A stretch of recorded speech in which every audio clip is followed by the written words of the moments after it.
Olá a todos, começamos o programa Ponto de Vista, que hoje tem a honra de receber aqui a Ana Luísa Pinto, ela que é médica patologista clínica e veio falar aqui sobre a patologia.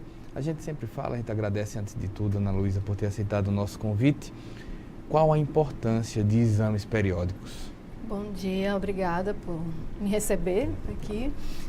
Então, a importância dos exames periódicos é sempre acompanhar, né? Hoje a gente vive a medicina preventiva. E não só para tratar o paciente, mas sim prevenir de doenças. Então, quando a gente começa a acompanhar o paciente, ele evita que tenha comorbidades mais à frente, né? Então, por exemplo, a gente vai acompanhando o colesterol do paciente. Então, a tendência dele ter alguma doença mais grave? Tem. Então, ele quando começa a acompanhar desde o início, faz seus exames uma vez por ano, pelo menos, então ele consegue saber onde está o problema antes de chegar a uma doença mais grave. As pessoas têm aumentado essa busca por fazer os exames? Sim, aumentado bastante, até pela procura também das pessoas aos médicos, né? Porque a gente tem aqui, principalmente em cidades como o interior, na verdade estados como Alagoas, a gente ouve muitas pessoas dizerem bem assim, eu não vou no médico, eu não vou fazer exame porque quem procura acha. Não deixa de ser verdade, né?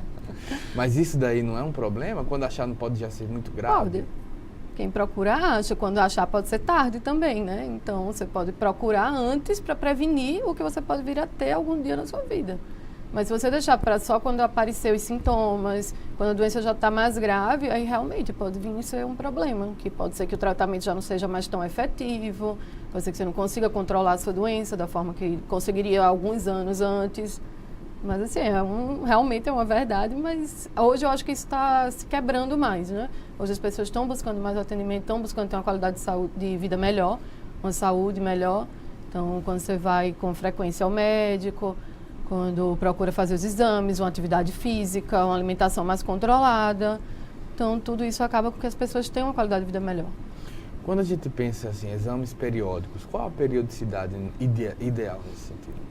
Eu costumo falar que pelo menos uma vez ao ano, entendeu? Porque você consegue ver como está o seu organismo naquele um ano, entendeu? Ou como esteve. Tem alguns exames que eles acompanham por exemplo, a hemoglobina glicada, que é para o diabético. Ele é passada, ela não é do momento, entendeu? Então, de 3 meses antes, ela vai para você poder chegar ao valor dela. Então, não adianta você fazer, tipo, todo mês uma hemoglobina glicada. Entendi. Você tem que fazer pelo menos com intervalo de 3 meses, para quem é diabético. Então, você vai acompanhando.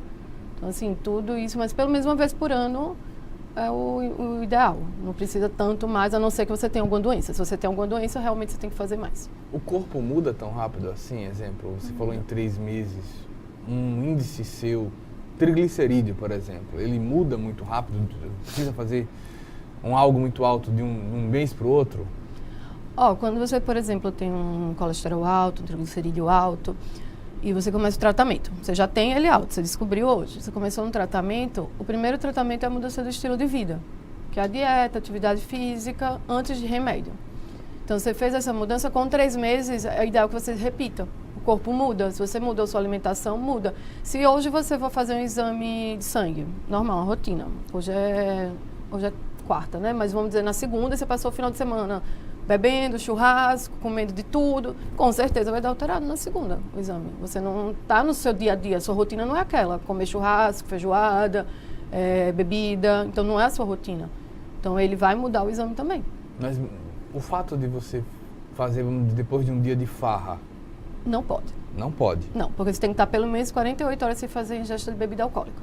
O que é que isso produz no corpo? Por que é que não pode? O que é porque que ele dá acontece alteração no nos corpo? exames. A gente tem enzimas hepáticas que são específicas do fígado. Então, se você consome o álcool ele é degradado no nosso fígado.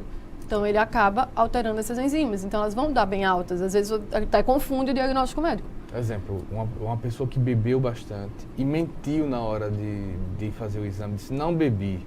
Pode dar alterado. Ela vai dar alterado. O que é que esse exame, o médico, quando olha um resultado de um exame como esse, identifica se a pessoa mentiu, que não bebeu? Ele não vai identificar, você mentiu, entendeu? Se, por exemplo, esse não é o padrão da pessoa, o exame dele, ele já tem os exames anteriores. Ele sempre fazia com rotina os exames. Certo. Então, chega um exame que ele fez após um final de semana que bebeu muito. Chegou na segunda, fez o exame deu alterado. Certo. O médico vai achar alguma coisa estranha ali. Olha, isso aqui não é o seu padrão. Ou você desenvolveu alguma doença nesse período. Sugere uma doença. Então, ou ele vai pensar que ele teve alguma doença nesse período, ou que realmente teve alguma coisa errada. Então, é muito difícil você chegar a um diagnóstico com apenas um exame. Entendi. Entendeu? Então, deu alterado. Geralmente se pede para repetir. Então, você vai repetir o exame para confirmar se realmente é aquele valor, se teve alguma coisa que alterou aquilo. Entendeu? Aí, nesse momento, o paciente acaba falando, lembrando que bebeu. Às vezes até esquece, porque ninguém pensa, vou beber besteira, faço meu jejum de 8 horas, faço meu exame e pronto. Entendi. Entendeu? Então, são todo 48 mundo, horas. 48 horas sem bebida alcoólica. Sem bebida alcoólica. Sem comida, sem bebida alcoólica. Quando sem comida chega... É porque tem gente que já... Qual é o tipo de curiosidade que mais chega no laboratório? Tem gente que chega realmente com muito tempo de... Chega, de jejum, chega. E até porque, assim, o jejum é aquela coisa. Hoje o jejum caiu, né? Você não precisa mais fazer aquele jejum de 12 horas que antigamente se fazia. Hoje quanto, mais ou menos? 8 horas para quem vai fazer colesterol ou seja, o e horário glicose. Do sono. Isso. O horário do Se sono. você não for fazer, assim, esses exames mais específicos, você não precisa fazer. A gente, assim, costuma pedir 4 horas, entendeu? Em jejum, por quê? Porque o soro, que é uma parte do nosso sangue, ele fica melhor, entendeu? Mais limpo. Mas, tipo, não é obrigatório. Você pode fazer tranquilamente sem estar em jejum. Se a sua glicemia der alterado, seu colesterol der alterado, não é ideal. Esses você tem que fazer com jejum. Mas se você por acaso chegou e quer fazer sem jejum meu exame, você vai fazer. Certo? Mas se der alterado, se o exame parecer que você é diabético... Você anota ali. Isso, vai vir uma observação que o paciente estava alimentado naquele momento que colheu o exame, que a alteração pode ter sido por isso e provavelmente o médico vai pedir para repetir. Então, tipo, você adiou uma coisa que você vai levar outra furada. No sentido de jejum, por que caiu de 12 para 8? Porque foram feitos estudos e aí avaliaram que a diferença não é tão grande assim para alguns exames. Entendeu? Porque às vezes as pessoas iam fazer tipo um hemograma. Aí ficava 6 horas de jejum para fazer um hemograma. O hemograma é um exame que não precisa de jejum. E as pessoas assim, às vezes é ruim você ficar em jejum, você sai de casa sem comer, às vezes você fica estressado até o horário, você só tem que ir de manhã. Então hoje, se você precisa fazer só alguns hormônios, o hemograma, a parte renal, alguns exames específicos que não incluem glicose e colesterol, você pode fazer na parte da tarde, por exemplo. Você não precisa, você pode sair do trabalho na hora do almoço, faz o exame, depois você vai almoçar normal, segue a sua rotina. E, teoricamente, todo mundo acredita que o exame de sangue só pode ser feito pela manhã. Tem gente que passa mais do que 12 horas? Passa. Tem gente que chega com 14 horas, a gente tem que colocar observação também, que está com 14 horas, porque aí você pode fazer o efeito contrário, fazer uma hipoglicemia, por exemplo. Se a glicose vai estar muito baixa, os exames podem alterar. Então, tem gente que passa assim. Aí, se quiser fazer o exame com mais chega tempo... a passar mal? Não, pessoas que já estão, às vezes, acostumadas a ficar muito tempo em jejum. O que é que é de mais comum chegar em termos de preparação, de erro de preparação na clínica, no laboratório? É mais o jejum mesmo, assim, tipo, que eles não se preparam. E alguns exames específicos, tipo, vai fazer uma cultura vaginal, por exemplo, e está tomando remédio, ou não fez a limpeza certa, ou fez de outra forma. No caso de uma cultura vaginal, a atividade sexual interfere? Não pode, interfere. Não pode, também tem prazo para isso. Tem. Aí outro exame que o pessoal também se confunde muito, PSA, que é do homem. Você também tem que ter alguns cuidados, como não andar de moto, não andar a cavalo, evitar corrida, bicicleta. Também por quê? A atividade sexual também não pode, porque ele altera. Porque é um órgão da gente que, se você fazer essas coisas, você vai estar comprimindo o local. Certo. Então, se você o corpo reage a isso. Aí ele pode dar alterado no resultado do exame. Tudo que nós fazemos, por exemplo, você falou em andar a cavalo, andar de moto, andar de bicicleta, tudo que nós fazemos no dia a dia altera um exame hormonal, um exame... Tudo não, né? A gente tem que ter uma rotina normal, uma vida normal, mas alguns exames específicos, aí a gente tem que ter alguns cuidados, entendeu? Para evitar que essa alteração venha a chegar a ser uma doença. Então, quando a gente chega na recepção de um laboratório e pergunta, vai fazer o PSA, um homem vai fazer o PSA, a primeira pergunta da recepcionista fez o preparo ideal? Aí ele vai dizer se fez, se não fez, vou perguntar... Do mesmo jeito da cultura vaginal, não pode exercício físico, não pode... a cultura vaginal pode. Não pode atividade sexual... Só atividade sexual, tá usando aquelas medicações que são em cremes internas, falseia, né?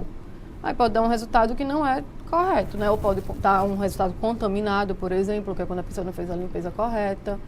Então, aí as meninas já orientam na recepção, as recepcionistas, elas já orientam e também entregam os folders de orientação para o paciente.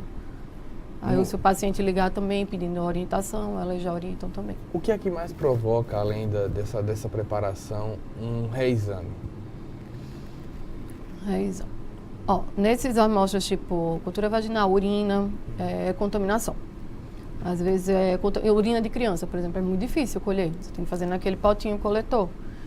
Então, muitas vezes a mãe, às vezes, para segurar, acaba contaminando o potinho. Isso gera uma nova coleta. Outra coisa, coleta difícil. Quem tem aquela veia muito difícil de funcionar, aí quando você coloca o sangue no vácuo, né, que você vai colocar aqui, aí vai entrar o tubo, aquilo é um vácuo, aquilo. Às vezes a veia não vem muito sangue. Nesse momento que não vem muito, a veia é muito difícil, muito fininha, ela pode causar uma coisa chamada hemólise do sangue. Que aí é como você não consegue ser... O tubo da gente, o sangue que a gente colhe, ele vai para a preparação. Aí ele vai para a centrífuga. Quando ele é centrifugado, a gente vai pegar o soro dele, que é uma parte do sangue. Então, esse soro, ele vai vir com muito sangue, muita hemácia nele. E aí ele não vai ser um soro bom para ser analisado. Ou o paciente que tem um colesterol muito alto, ele fica bem lipêmico, com gordura, o soro. Aí também é uma coisa que atrapalha, mas aí já é do paciente, aí vai a observação também, e alguns a gente pede nova coleta.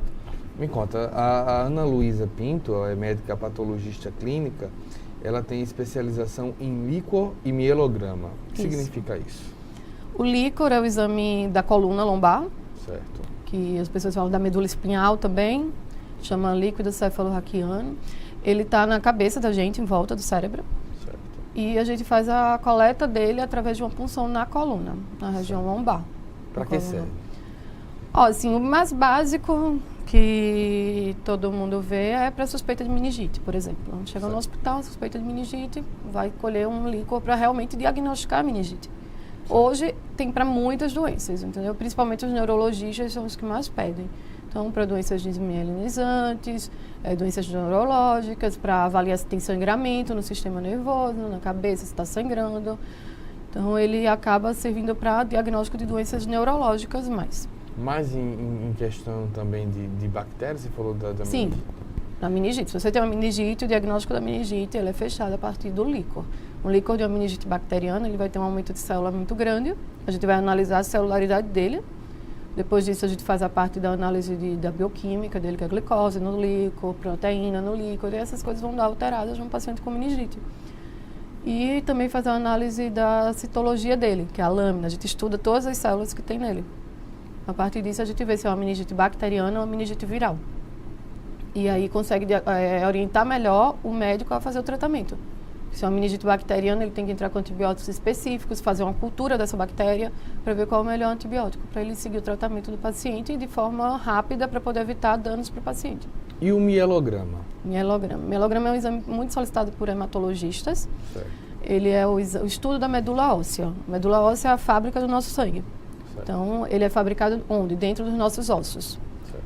Então, a gente tem alguns locais de punção nele. Então, a gente vai dentro do osso, ou esse osso ou da crista ilíaca, tá, no quadril.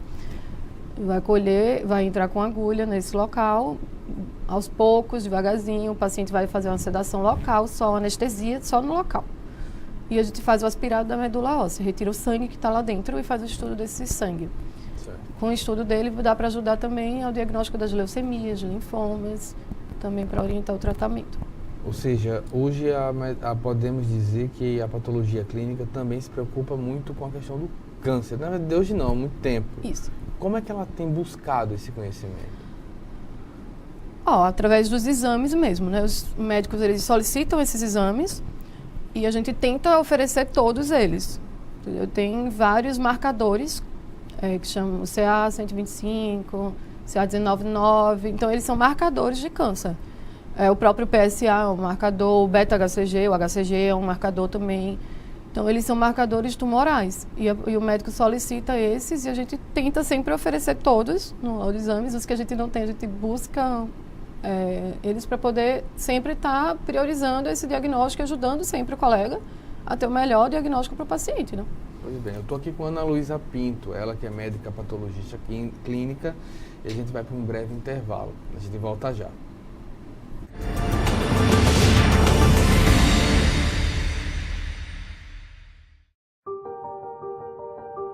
nous avons demandé à des enfants de jouer à un célèbre jeu de société.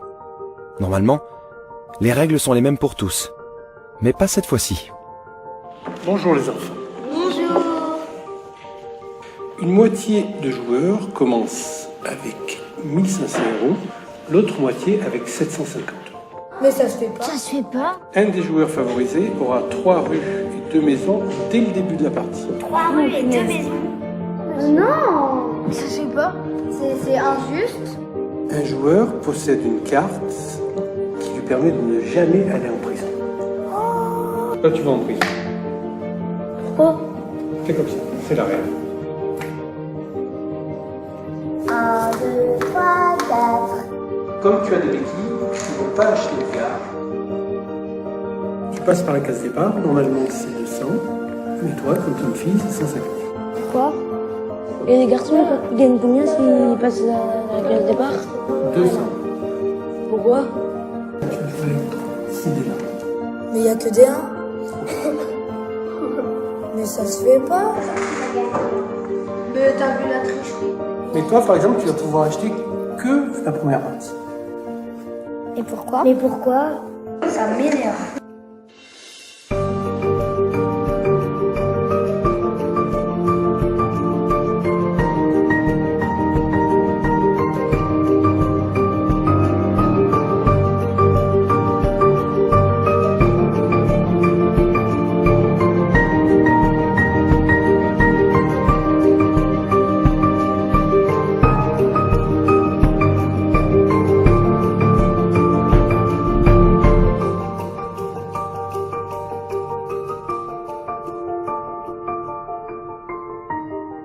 Mais les nouvelles règles, je crois qu'elles sont pas très justes en fait. Je crois même qu'elles sont pas justes du tout.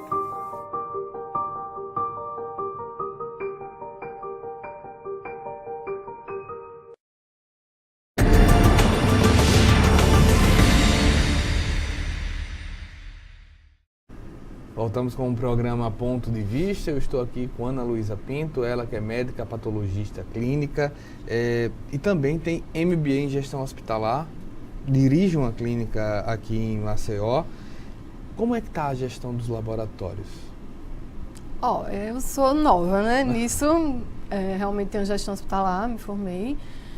E cheguei aqui em Maceió tem 1 ano e venho administrando de forma geral o laboratório.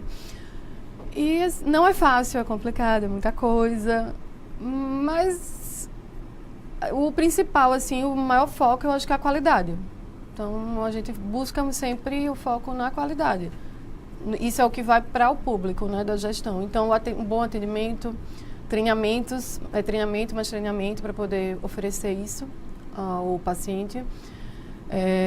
Evitar, tipo, atraso de exame, tudo isso entra na gestão da qualidade, né? Então, a gente acaba fazendo tudo isso, acreditação, auditoria. Então, o laboratório agora foi acreditado. A gente passou por uma auditoria há pouco tempo. E isso a parte toda é da gestão do laboratório. Quando a gente pensa nessa gestão do laboratório, eu sempre lembro o seguinte, eu acredito que o médico ele estuda para ser médico antes de tudo. É um desafio, como é que fica para esse médico o desafio de administrar? Olha, é um grande desafio mesmo, até porque assim, normalmente você é administrador, você é só administrador. Às vezes você faz alguma outra coisa, mas em geral você é administrador. Aí você ser médico e associar isso... E acumular, né? É bem complicado, porque eu não deixei a minha profissão. Eu continuo sendo médica, eu continuo atendendo, eu continuo fazendo os exames, eu vou para a bancada, eu realizo os exames. Esses exames que a gente citou antes, o mielograma e o líquor, eu que realizo também, eu punciono os pacientes.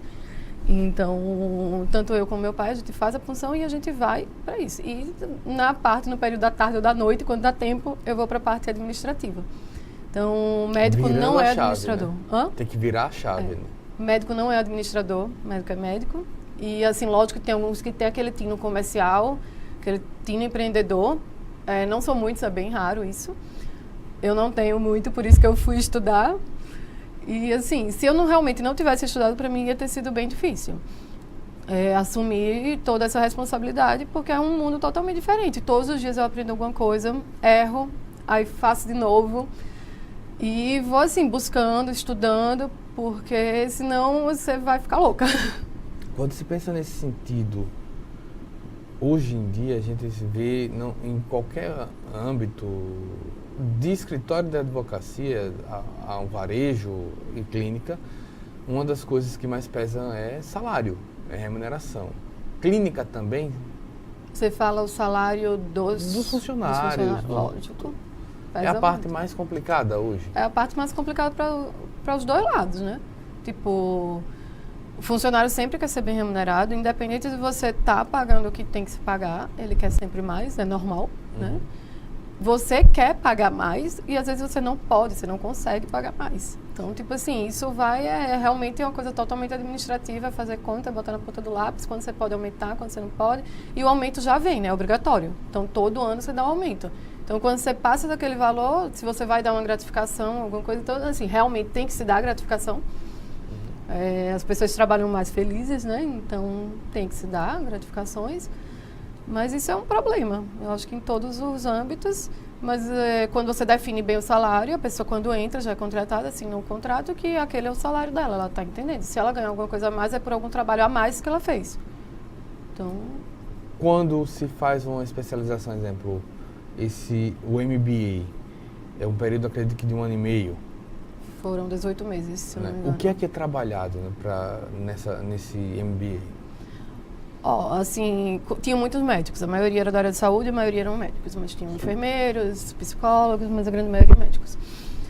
A gente estuda tudo da parte administrativa, logicamente que bem resumida, seja da parte de informática, matemática financeira, até o uso de Excel, uso de planilhas, a parte administrativa, para que caminho a gestão hospitalar tem que ir, o que você deve fazer, o que você pode, o que você não pode, como sendo saúde, tem muita coisa na saúde que você não pode fazer, na área de saúde.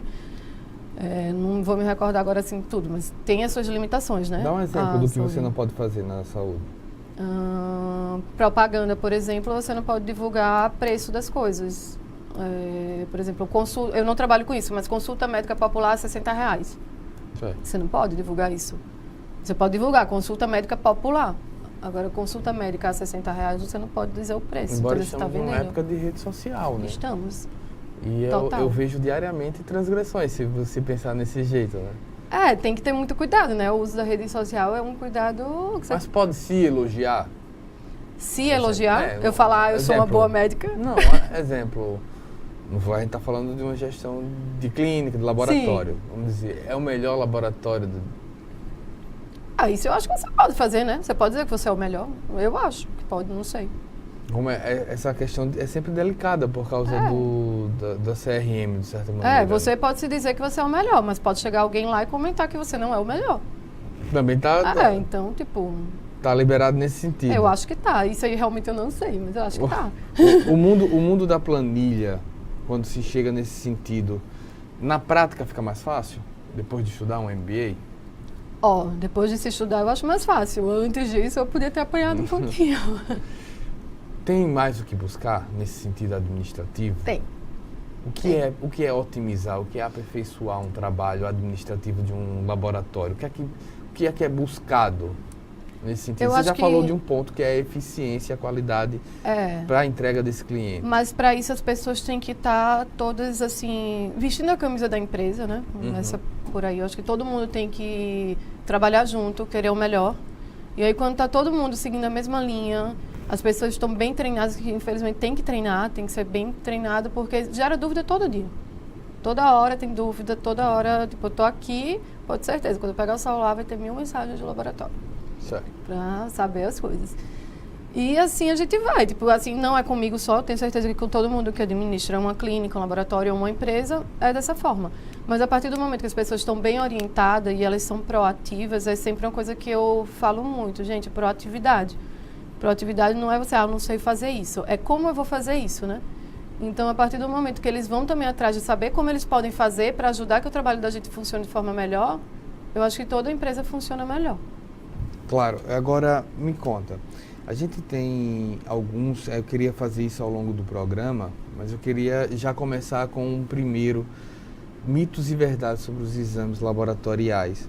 a gente percebeu que os exames laboratoriais são responsáveis, por exemplo, por grande parte do desperdício com gastos em assistência de saúde. Você acredita nisso? Não. Acredito que não. Eu acho que é um auxílio e até porque se você for olhar o preço dos exames, digamos, se você for pagar particular ou pagar pelo convênio, com certeza é a menor parte. Entendeu? Os preços de exames de laboratório não são altos como, por exemplo, um exame de imagem ou uma consulta médica. Então, acredito que não. Acho que é uma porcentagem menor. Isso daí, hoje em dia, a gente sempre ouve muita reclamação, não só da área privada, como, os procedimentos, não só laboratoriais, mas os procedimentos como um todo. Quem faz mostra que os valores estão defasados. Estão. E quem paga diz que a conta está muito alta. E isso daí, como é que fica? Você que tem uma especialização também em gestão, como é que você analisa isso? Eu entendo assim os dois lados. Entendo o meu lado, né, que eu tenho que receber dos convênios, por exemplo, realmente estão defasados. Eles têm uma tabela, que é dos convênios, que eles têm que seguir essa tabela. A essa tabela eles podem pagar 30% a mais ou 30% a menos. Certo. Normalmente eles pagam 30% a menos. Então, já é um valor que não é um valor muito alto para laboratório, eu falo. Tem algumas especialidades que são valores bem consideráveis mesmo.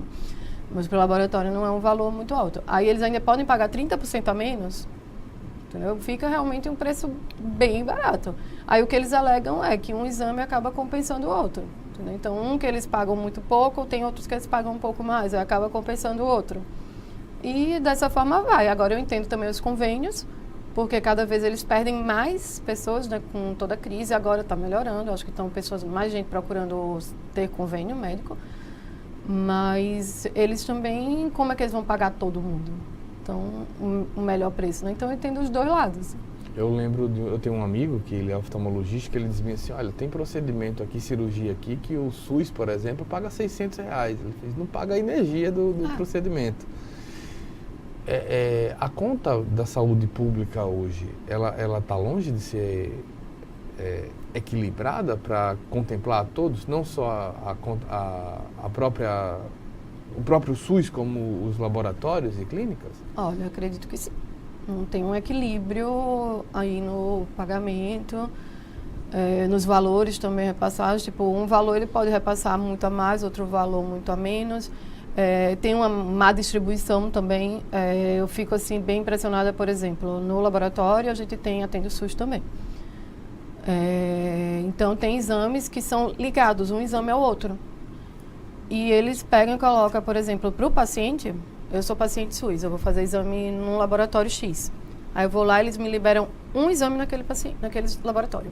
Aí vão e me liberam outros 2 no outro laboratório. Eu sou um paciente que estou fazendo pelo SUS. Isso pode ser que eu tenha realmente dinheiro para pegar 2 transportes, pode ser que eu não tenha dinheiro para pegar 2 transportes. E o laboratório, ele vai receber por aquele exame que foi desmembrado, uma parte, agora ele tem que fazer todo o exame. Entendeu? Ele me pede, por exemplo, uma fração do colesterol. Mas para eu fazer uma fração do colesterol, eu tenho que fazer as outras frações. Eu vou receber só por essa fração, mas aí eu perdi as outras frações que eu tive que fazer. Entendo. Entendeu? Então, e o outro laboratório também vai perder, porque ele fez 2 frações do colesterol, mas deixou de fazer aquela outra. E o paciente perde também. Claro. Entendeu? Nesse momento. Então, eu acho que essa parte, sim, é mais realmente gestão. Há quem diga também, exemplo, que pelo menos alguns gestores públicos, que alguns médicos chegam a pedir exames desnecessários. Você acha que isso acontece? Tem alguns exames que realmente poderiam, não que sejam desnecessários, mas você poderia pedir em outro momento, ou até não era aquela situação de pedir aquele exame. Mas hoje a gente vive um mundo que tudo é processo. Certo? Então, vou processar o médico. O médico errou. Isso foi erro médico. Então, qual é a forma que o médico tem de se proteger também? Entendeu? Ele tem que ver que realmente está tudo certo. Então, eu pedi todos esses exames porque eu tenho que ver que todos os exames estão certos. Todos estando certos, eu estou protegido que eu poderia fazer aquele tratamento para o paciente. Porque pode ser considerado uma negligência. Isso, mais para frente o paciente pode alegar isso. Então, ele alegando isso, o médico vai dizer, realmente eu não pedi esse exame. Então, ele não pede exame demais, entendeu? Ele pede realmente os exames que tem que pedir, porque para começar um tratamento, você tem que estar com todos os exames certos, alguns tratamentos, né? Você tem que estar com todos os exames em ordem. E aí, alguns desses exames eu até falo, não, realmente eu penso, poderia ser que esse não precisasse ser pedido agora. Até porque se trabalha com a medicina preventiva, Isso. né? Há como se identificar alguma piora com muita antecedência. Isso daí também pode evitar que a doença se agrave ou se transforme em uma doença. Também é uma justificativa para se pedir? Sim, com certeza.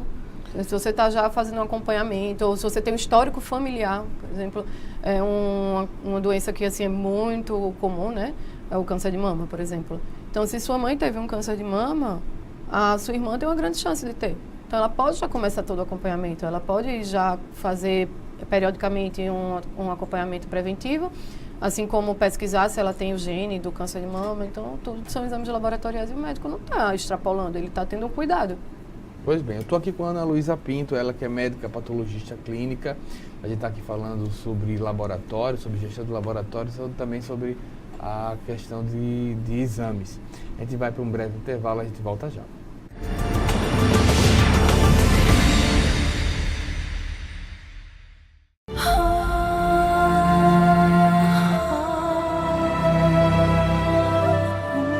O que é urgente para você? Para muitas famílias, a prioridade é não morrer de frio.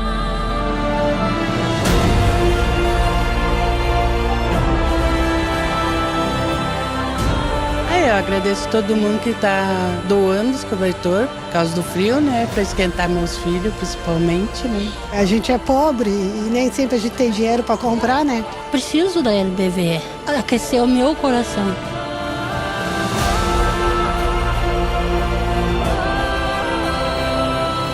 Quando a LBV chamar, diga sim.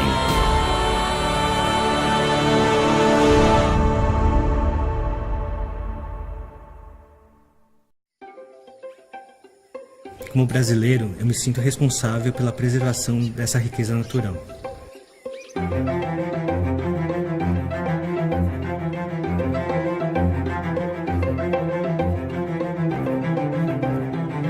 Eu fiquei sabendo sobre os corais da Amazônia por meio de uma ação de comunicação que o Greenpeace fez, falando sobre a descoberta desses corais super raros e também sobre a ameaça que eles estavam enfrentando, né? Então foi aí que eu assinei a petição e aí estou acompanhando até hoje o desenrolar dessas ações, né?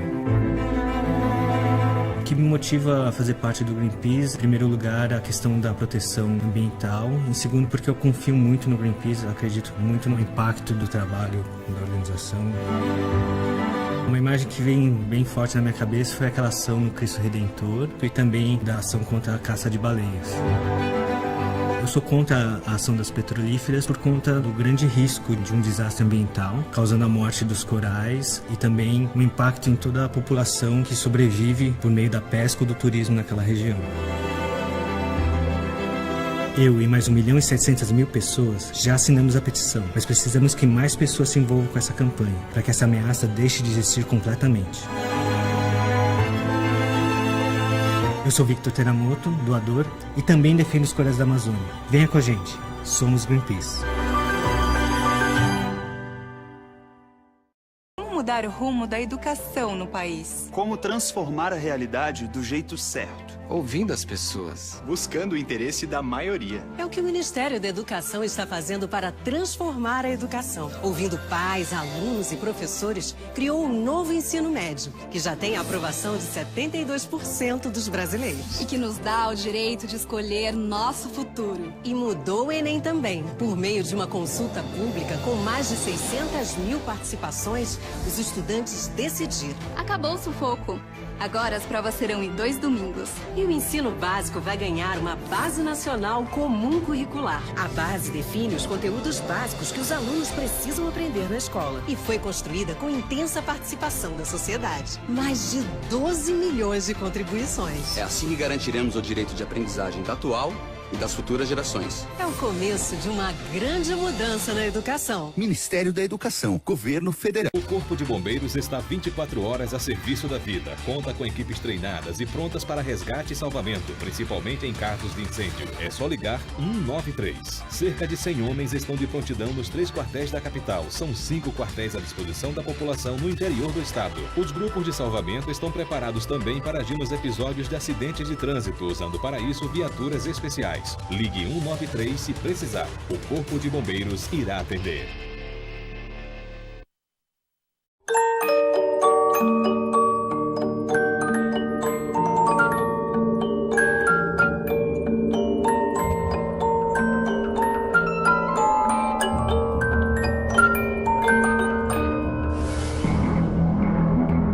Com criança não se brinca. Todos contra o abuso sexual infanto-juvenil. Denuncie, Disque 100 ou acesse o site. Uma iniciativa do Ministério Público do Estado de Alagoas.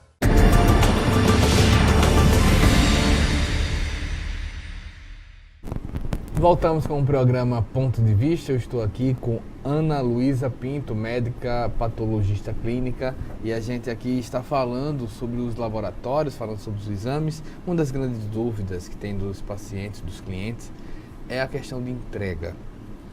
Quanto tempo geralmente fica pronto um exame? Eu sei que os laboratórios precisam de um tempo até para ter uma segurança de entregar no prazo. Como é que fica essa questão de prazo hoje?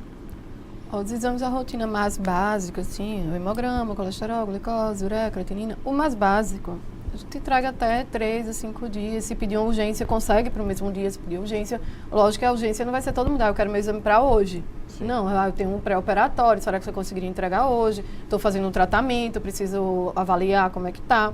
Aí entra esse, porque se todo mundo vai, senão todo mundo vai querer urgência, né? Todo mundo vai querer o exame no mesmo dia. Eu vou no médico hoje, vou fazer exame hoje, fica pronto hoje. Não dá porque são muitos exames, então a rotina de todo mundo no mesmo dia realmente fica complicada. Mas o prazo é de 3 a 5 dias úteis, né? E agora tem alguns exames que são mais específicos ou que vão para fora de Maceió, que não são realizados aqui em Maceió. Aí eles levam, às vezes, um tempinho maior. Por que alguns exames vão para fora de Maceió? Tecnologia, máquina? Sim, às vezes a gente não tem uma demanda tão grande aqui em Maceió ainda da solicitação desses exames. Certo. Então os exames acabam indo para fora mesmo. Alguns, porque assim, existem laboratórios de apoio, que são laboratórios que só recebem amostras do Brasil todo. Entendo. Então os laboratórios escolhem o que dá para ser feito em loco, são feitos. Não, se não, viajam no mesmo dia, a maioria das amostras. Tem muitos exames que a gente consegue ter um resultado bem rápido. Às vezes, no mesmo dia, de um dia para o outro, já sai o resultado também. Como é que são enviados isso? Malha aérea, malha viária? A logística é do laboratório de apoio mesmo, entendeu? Então, eles passam todos os dias, ou de carro ou com motoboy, eles têm o recipiente próprio para levar o material. Então, a gente faz as alíquotas, separa todo o material, todos com etiqueta, todos individualmente separados, todos os pacientes. Às vezes até em saquinhos separados, cada um, dependendo do exame que vai ser feito. E aí o motoboy ou o motorista deles passam todos os dias, pegam e levam para uma central, que é aqui em Maceió. Essa central refrigera da forma que tem que ser adequada até a hora do voo. Isso daí, esses laboratórios são base para todo o Brasil? Como é que funciona Sim. isso? Por causa do valor desse equipamento? Alguns assim, como eles conseguem receber exames do Brasil todo, eles conseguem manter o aparelho, que normalmente são muito caros, e o material para fazer os exames, que são os reagentes, os kits, eles também são muito caros. Então a gente só consegue implantar alguns exames quando a gente tem uma demanda, um volume importante. Se a gente não tem um volume, o exame vai acabar atrasando. Por exemplo, eu tenho um exame que a gente faz aqui, e ele, para ser feito, tem que ser a cada 3 pacientes. Então, eu tenho que ter 3 pacientes para realizar esse exame. Entendo. Existe algum exame que precise, exemplo, na forma de acontecer, de realizar esse exame, ele precisa de tempo de maturação? Tem alguns que precisam para viajar, tem que estar congelado a menos 20 graus. Então, a gente só pode liberar ele para o motoboy levar quando ele já está congelado a menos 20 graus, realmente bem congelado. Não é aquele que a gente olha e acha que está só porque está embaçado, né, o tubo. Não, a gente tem que virar, olhar realmente se ele está congelado. Então, normalmente a gente deixa pelo menos 24 horas lá para não ter risco dele não está tão bem congelado assim, para viajar. Você falou em 3 a 5 dias. É pelo volume de demanda que se faz isso? Que se leva esse tempo? Porque todo exame, além dele ir primeiro ele passa por etapas, né? Ele é coletado, o paciente dali ele vai para triagem. O que é feito na triagem? Ele separa o material para cada setor. Então, no laboratório a gente tem vários setores. Quais são esses setores? Setor da hematologia, urina, parasito, microbiologia, bioquímica, hormônio, imunologia, tem imunologia especial e tem, no caso da gente, tem líquor e mielograma. Cada um são médicos diferentes? São alguns setores diferentes? são. Tem biomédico, tem farmacêutico, médico. Então, a gente acaba... Não é nem só por isso, é porque são aparelhos diferentes, são técnicas diferentes que são utilizadas para cada exame. Entendo. Então, cada exame vai para um setor diferente por causa disso. Depois da triagem? Depois da triagem, lá ela separa tudo, manda para os setores setores são analisados, da análise tudo é interfaceado, então do aparelho ele já vai direto para o sistema da gente. Certo. No sistema da gente tem que alguém liberar. Aí é o médico, biomédico ou farmacêutico que libera. Certo. Então, a gente tem ainda que liberar esses exames. Só que antes de liberar, a gente tem que avaliar se ele está de acordo, se ele não precisa ser repetido esse exame. Às vezes, por exemplo, um paciente que a gente não sabe se é diabético, tem uma glicose muito alta. A gente repete, confirma, entendeu? Para ter 2 valores para passar para o médico. A gente não passa os 2, mas a gente coloca lá a observação que o exame foi confirmado. Então, o médico já sabe que ele confirmou e deu aquele mesmo valor, ou aproximado. Então, a gente libera o valor. Então, tudo isso o biomédico, o farmacêutico, o médico tem que estar analisando antes de liberar. Como é que acontece essa análise? Primeiro é centrifugado, não é isso? Isso é na triagem mesmo. Na triagem mesmo Na triagem mesmo ela já centrifuga, aí ela vai separar o que vai para cada setor, vai retirar os mapas de trabalho, a gente trabalha ainda com mapas. Certo. Como é que funcionam esses mapas de trabalho? Sai o nome do paciente, a idade, se ele tem alguma doença, se ele toma alguma medicação, porque isso ajuda a gente a ver se aquela alteração que teve no exame está compatível, e os exames que ele vai realizar. Você explicou no primeiro bloco que colocar na centrífuga faz a retirada do soro, não é isso? Isso. Por que o soro? Porque é a parte do sangue que a gente analisa. Nem todo exame pode ser analisado no sangue total. Certo. Isso é um dos exames. Por exemplo, o hemograma. O hemograma é o sangue total. Ele só tem que estar num tubo com um anticoagulante específico para o hemograma, certo, e ele vai para o aparelho no tubo dele mesmo. Mas é o aparelho que faz isso? Isso é feito pelos olhos mesmo? Olho... O que você fala? Humano, o exame? O exame, a análise. O exame vai para o aparelho. O aparelho, ele analisa todos os parâmetros. Traz todos os dados. Se por acaso algum dado desse não for compatível, no caso de um hemograma, ou der muito alterado, por exemplo, um padrão de infecção, certo, deu bastante alterado, ou anemia, aí esse exame vai para a lâmina. Aí a gente realiza a lâmina e faz o estudo de cada célula do paciente. Então, o aparelho já dá esses dados, que depois vai ser analisado em termos de dados pelo farmacêutico, biomédico, isso, ou pelo médico, isso, nesse sentido. É comum que isso daí vá para a lâmina? Vocês analisem, vocês estranhem? Porque assim, todos os dias tem lâmina, entendeu? Pode ser que tenha dias que tem mais, menos, mas, por exemplo, paciente da oncologia é um paciente que geralmente está alterado o exame. Então, a gente faz a lâmina para confirmar aquilo que o aparelho viu. Tá. O que é que um laboratório clínico, um laboratório de exames patológicos não faz, esse laboratório não faz, e que a população pode achar que faça? Todos os outros exames. Eles chegam querendo fazer ultrassom, eletrocardiograma. DNA faz? DNA faz. DNA faz. Hoje o DNA é acessível? Porque o DNA é no sangue, né? Então faz. Tem valor também acessível. Um valor acessível de DNA. Por exemplo, você falou de alguns exames que são fora. Hoje você, em termos de DNA, você falou, por exemplo, um aborto. A causa desse aborto, ele pode ser feito uma análise clínica nesse sentido. No caso de um aborto de repetição, não entraria DNA. Normalmente os médicos eles pedem o estudo genético da mãe e do pai para ver se tem alguma doença deles ou alguma ligação entre eles que não faça com que o feto cresça. Aí eles pedem esse estudo genético. Isso também pode ser feito no laboratório? Pelo sangue normal. Pelo sangue normal.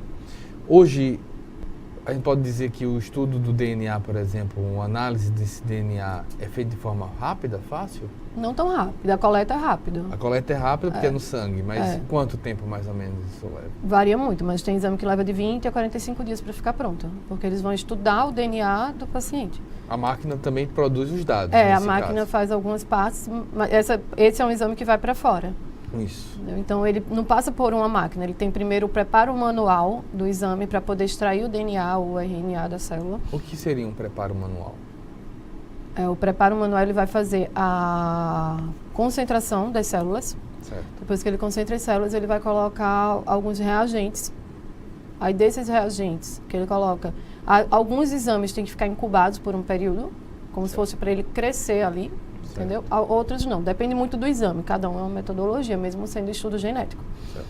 E aí, depois disso, ele vai para o aparelho, que ele vai desmembrar o DNA da pessoa e depois ele é feito o estudo. Certo. Então, é uma coisa mais demorada, um método bem mais complicado, aqui em Maceió a gente não tem. Certo. Vamos voltar um pouco sobre os mitos e verdades.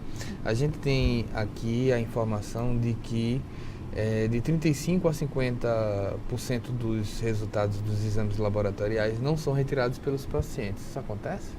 Eu acredito que sim, porque hoje a gente tem um acesso muito fácil, né, à internet. Então, todo mundo tem internet. E o laboratório hoje, como tudo é interfaceado, o laboratório também consegue disponibilizar a maioria dos exames por via da internet. Economiza tempo e papel, né? Tempo, papel, exatamente. Para o paciente é muito mais prático. Às vezes você está no médico, se você pegar o exame, abre lá o celular e você consegue ter o acesso ao exame pela internet mesmo. Lembrando que alguns exames você ainda tem que pegar por meio físico. Por quê? Por exemplo, um genético. Você não vai liberar um teste genético pela internet. Às vezes vai dar alguma alteração, o paciente não sabe que alteração é aquela. O HIV você não libera pela internet um positivo. Você tem que entregar em mãos para o paciente e comunicar ao médico dele. Então, isso depois de confirmado. Então, você não pode entregar pela internet, senão você vai pegar, vai abrir lá na internet, sou HIV positivo e aí.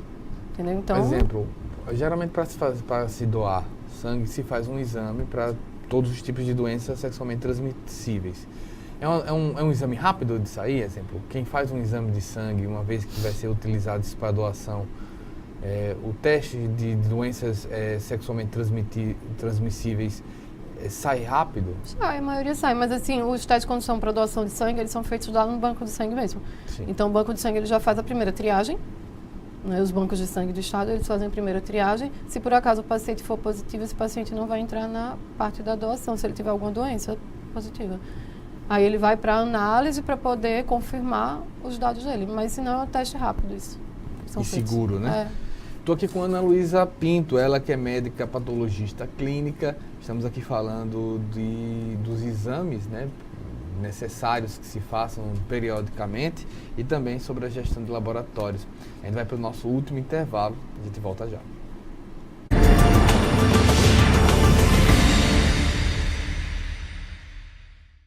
Como mudar o rumo da educação no país? Como transformar a realidade do jeito certo? Ouvindo as pessoas. Buscando o interesse da maioria. É o que o Ministério da Educação está fazendo para transformar a educação. Ouvindo pais, alunos e professores, criou um novo ensino médio, que já tem a aprovação de 72% dos brasileiros. E que nos dá o direito de escolher nosso futuro. E mudou o Enem também. Por meio de uma consulta pública com mais de 600 mil participações, os estudantes decidiram. Acabou o sufoco. Agora as provas serão em 2 domingos. E o ensino básico vai ganhar uma Base Nacional Comum Curricular. A base define os conteúdos básicos que os alunos precisam aprender na escola. E foi construída com intensa participação da sociedade. Mais de 12 milhões de contribuições. É assim que garantiremos o direito de aprendizagem da atual e das futuras gerações. É o começo de uma grande mudança na educação. Ministério da Educação, Governo Federal. Hoje eu queria falar com você sobre um assunto super importante: educação. Khan Academy é o maior site para aprender matemática do mundo inteiro. Só para você ter uma ideia, é lá onde os filhos do Bill Gates estudam. Então você que está me vendo, junte-se a milhões de pessoas no mundo inteiro e acesse agora mesmo khanacademy.org.br. Aprenda mais!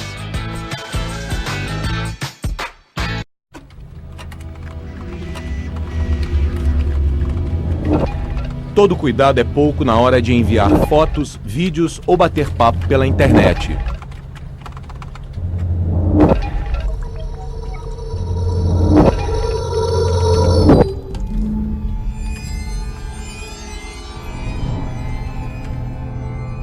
Preserve a privacidade de sua família.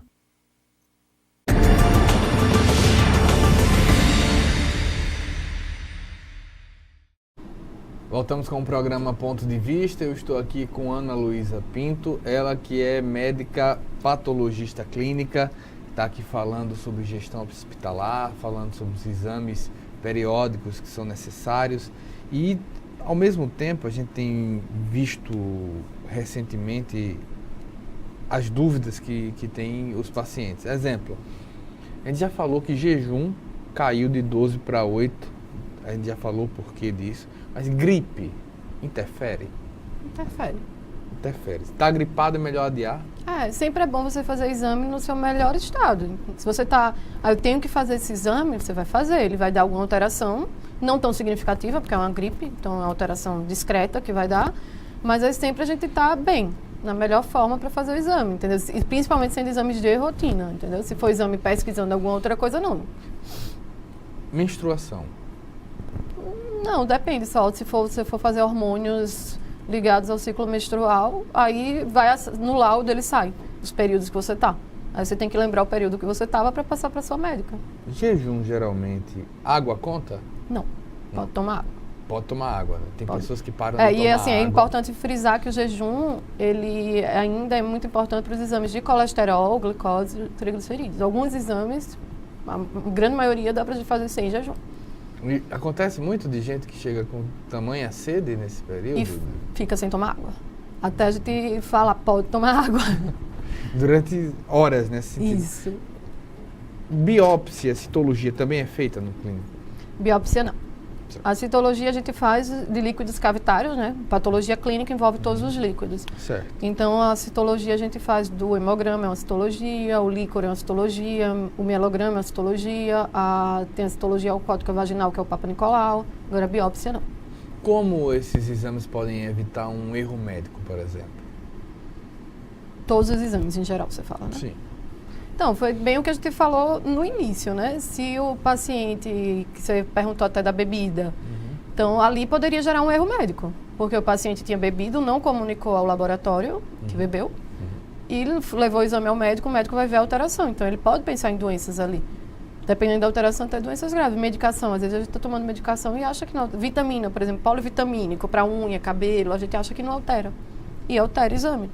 Entendeu? Tem os exames hormonais, a maioria são alterados por causa dessas vitaminas. Tem coisas, produtos que não são necessariamente consumidos oralmente, que interferem no resultado? Shampoo, remédio para caspa? O que tiver em base biotina, aí eles podem alterar principalmente os hormônios. Aí normalmente eles são por ingesta oral mesmo, que são quando tem nas vitaminas. Normalmente queda de cabelo, unha, dermatologista que passa muito, né? A mulher está caindo muito cabelo, a unha está fraca, aí costuma tomar.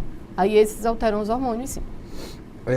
Como é que é visto hoje, o que é mais necessário nesse sentido? Exemplo, a gente já sabe que o diabetes, por exemplo, interfere bastante, é preciso ser acompanhado, porque interfere em diversos órgãos, inclusive. O que é que chega mais de solicitação no clínico? É que a gente sabe que o hemograma deve ser provavelmente o quase todo mundo faz hemograma. Mas o que é que mais chega para fazer a análise? O que mais chega? O básico chega muito. Entendeu? Tipo, que nem eu falei, colesterol, triglicerídeo, ureia, creatinina, recentemente? Hormônios. Hormônios têm uma demanda muito importante, eu acho que cada vez maior a demanda. Eu acredito até pelo estresse, por exemplo, os hormônios eles se alteram pelo estresse, aquela pessoa muito estressada, então o médico acaba solicitando alguns hormônios para ver se está tudo certo. A vitamina D, todo mundo faz vitamina D, porque não tem mais exposição ao sol como se tinha antigamente.